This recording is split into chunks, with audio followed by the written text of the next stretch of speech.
today we are back in the studio. Hello producers.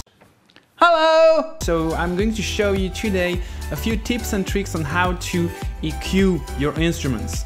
It's very important to be able to EQ out unwanted frequencies in order to get a cleaner mix. A producer gets the job done. So to illustrate everything I'm saying here, I'm going to show you how I use the EQ in my remix of Snap That by Kaz. It's released on every platforms. I will leave a link in the description below. Let's check out now some interesting things about how I EQ'd everything.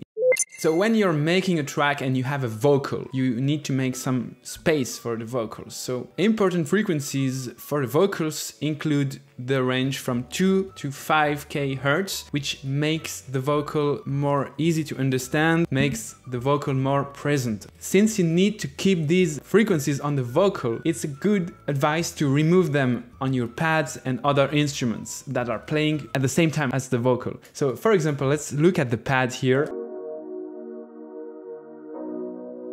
As you can see, I've cut everything above 2K, and here I've also removed a lot of high end, so everything above 1K. I have several piano layers in this remix. So as for the piano, I use several layers of Nexus, like Dance Piano 2K7 and Ballad Grand Piano. The interesting thing to note here is I removed some of the 2 to 5 kHz. I did it before applying effects and also after. And also I have a high pass at 200 Hz.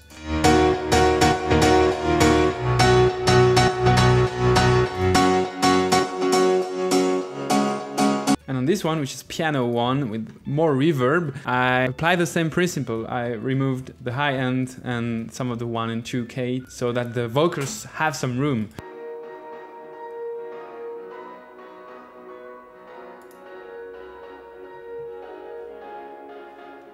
We have another pad here, which is very high, but still doesn't interfere with the vocals. Because again, I got rid of some of the 2K here. It's like very rough EQing. Because the piano is sitting here and the pads also are sitting in this region, and the vocals really need this space to breathe. And if you need to keep the 2 to 5 kHz range in your instrument, you can consider using a mid-side EQ and only remove the mid part of the signal. So you set your FabFilter Pro Q on mid-side mode, and then you set the stereo placement to mid, and then you can get rid of the mids while leaving the 2 to 5K in the sides. Same for the xylophone here. Now on to making some space for your bass. I removed everything below 200 here on the piano. On the pads I also got rid of everything below 300, and on the flute I even went crazier by removing everything below 1 kHz. Do, and that's do. Picture of do. You can also play it on the keyboard. Do, do, do, do. So now you've made some space for the bass. You remove the low end from all your drums except the kick. Now how do you mix the bass so that it sounds good? My advice is you need to separate the bass and the sub. Sounds like a more HD. On the sub you will usually put a longer sidechain so that you can fine-tune the sidechain to the kick drum. So longer kick and a stronger sidechain, a shorter kick, less strong sidechain. For the bass, I like to cut everything below 160 and cut everything above 2 kHz. And here is how it sounds.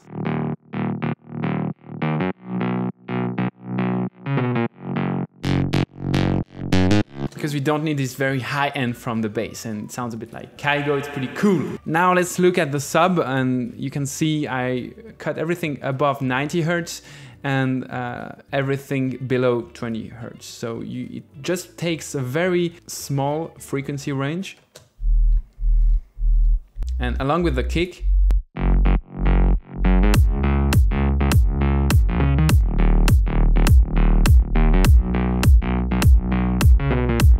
as you can see, it works pretty well because the bass has less sidechain than the sub, which has a longer sidechain. More HD. Now, about the kick drum, I don't usually EQ it a lot. I prefer to choose a great kick sound. Sometimes I do remove some frequencies from the kick. So for example here, I removed some of the 7K because it sounded a bit boxy. I wanted to remove this frequency, it was a bit too much. As for the claps, you should really remove a lot of low end here. You don't want this. The claps can quickly add muddiness if they keep this low end. Same for the snare. I didn't want the snare to interfere with my sub or with my kick drum. It's cut at 290 Hz. Everything above is pretty much intact. Also cut some of the high end because I didn't want the snare to interfere with the high end of the claps. There is a lot going on with the high end already, so you don't need to keep a lot of high end on the snare. For the snaps, it's even more defined.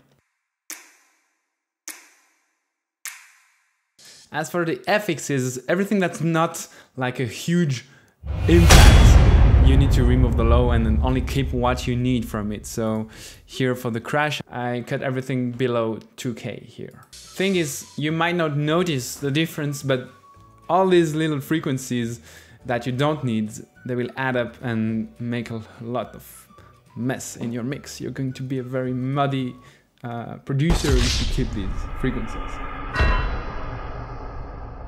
Also, some general advice about EQing. Always try to cut instead of boost, because if you boost and you don't have a linear EQ, which is probably the case, you will introduce like phase problems on these frequencies you're boosting, and basically the sound won't be as clean as it was before. So it's always better to do cuts, and always in this shape, not in this shape when you do a cut. And when you do a boost, it needs to be very soft like this and not like this. You can use the EQ like this, like boosting like this, if you want to target specifically some frequencies and see what you need to cut. Also, before you do any EQing, think about, is this sound right, and is this vocal good enough? And don't EQ before you are satisfied with your sound. So if the preset is not right, you will spend 10 hours on the EQ to get it to sound good, when you could just take a different preset and spend 10 minutes on EQing it, and it's going to sound even better. So choose the sounds wisely and be very picky with your samples and with your presets, and then EQ. So try to make it sound as good as you can without any EQ. That's my advice. And then try to EQ it afterwards. So that's it for today, guys. I hope you enjoyed this video. If so, please leave a thumbs up, subscribe if you didn't yet. Ask me any questions about EQing, equalization in the comments down below. See you in the next video. And of course, don't forget to pray to a flstudio God. And don't forget to check out the track out on every platforms. Link in description below. Bye, broducers.